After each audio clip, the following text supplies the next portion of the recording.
experience before, those insisting that the Gentile Christian must follow Jewish law, like circumcision to be saved, like all Gentiles have to follow the law. I don't know if you understand it. The law of Judaism, that was before. No? Imagine church experience during those days are not as we are today. Not what we experience today.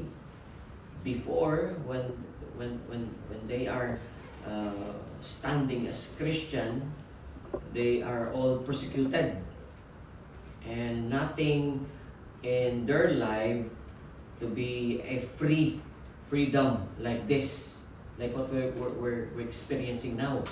We have all the freedom to just express to the Lord that we really love Him. So they were commanded to follow the Judaism law in order for them to be saved. But Paul counters it by saying that rituals or religions have no saving power. Yes. Amen? If you're religious, then that's okay. But that's not the thing that can save you. Amen? What matters is living by faith and showing an active, loving obedience. Yeah, as one brother said to us in his testimony, to live by faith alone is nonsense. Okay? But to live by faith with action, that makes sense. Yes. Yeah? So we're not living because God saved us. We're living now.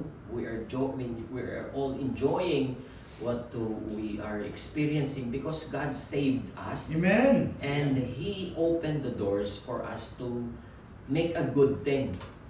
Amen? That is the result, that is the fruit of being a follower of Christ. So in this morning, I just said that I will have 3 deep points in identifying who the real Christian is. Are you a real believer of Christ?